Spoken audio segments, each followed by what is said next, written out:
السلام علیکم ورحمۃ اللہ وبرکاتہ نحمدہ ونصلی علی رسولہ الکریم اما بعد۔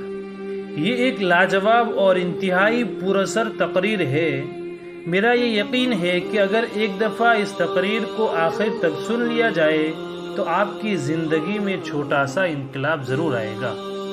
ایک نوجوان نے درویش سے دعا کرنے کو کہا۔ درویش نے نوجوان کے کاندھوں پر ہاتھ رکھ کر کہا اور بڑے جذبے سے دعا دی، اللہ تجھے آسانیاں بانٹنے کی توفیق عطا فرمائے۔ دعا لینے والے نے حیرت سے کہا، حضرت الحمدللہ ہم مال پاک کرنے کے لیے ہر سال وقت پر زکوٰۃ نکالتے ہیں، بلاؤں کو ٹالنے کے لیے حسب ضرورت صدقہ بھی دیتے ہیں، اس کے علاوہ ملازمین کی ضرورتوں کا بھی خیال رکھتے ہیں۔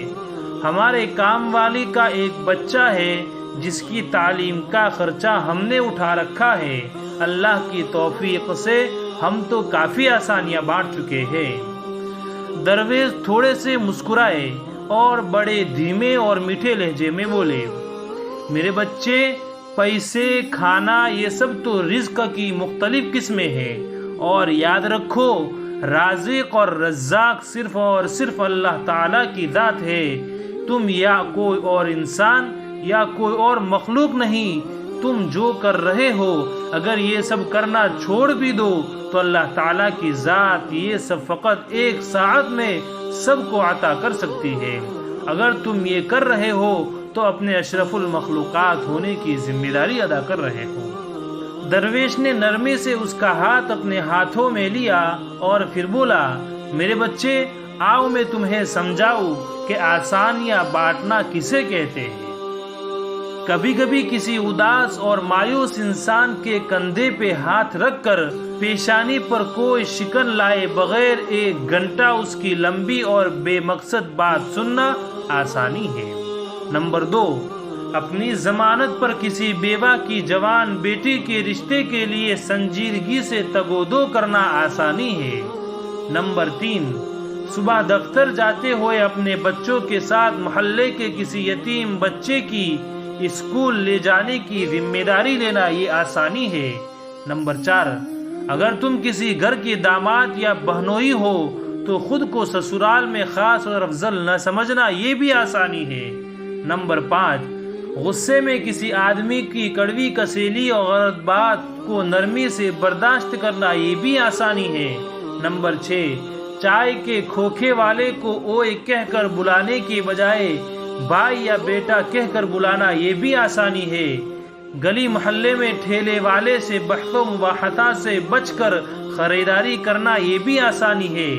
تمہارا اپنے دفتر، مارکیٹ یا فیکٹری کے چوکیدار اور چھوٹے ملازمین کو سلام میں پہل کرنا، دوستوں کی طرح گرم جوشی سے ملنا، کچھ دیر رک کر ان سے ان کے بچوں کا حال پوچھنا یہ بھی آسانی ہے۔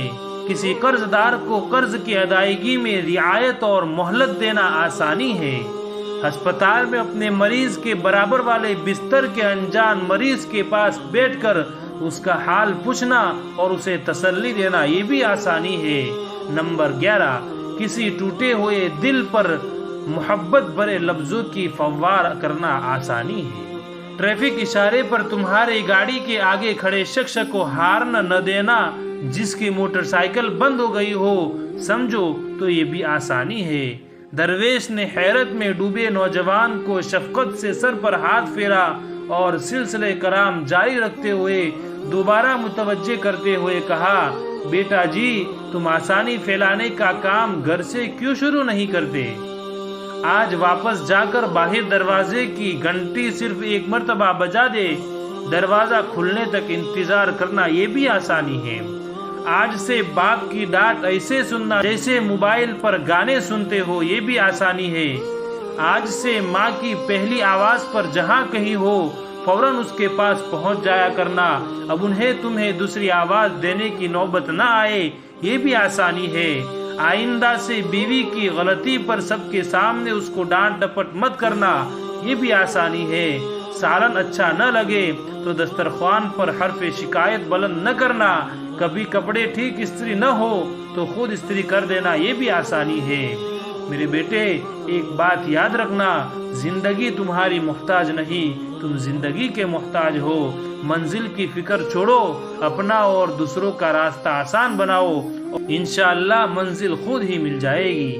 آئیے صدق دل سے دعا کرے کہ اللہ تعالی ہم سب کو آسانیاں بانٹنے کی توفیق عطا فرمائے۔ آمین ثم آمین یا رب العالمین۔ اپنی اور دوسروں کی اصلاح کے لیے اچھی باتیں آگے پھیلائے، ویڈیو کو بھی خوب شیئر کرے، اور چینل پر نئے ہو تو چینل کو سبسکرائب کر لے۔ وآخر دعوانا ان الحمد للہ رب العالمین۔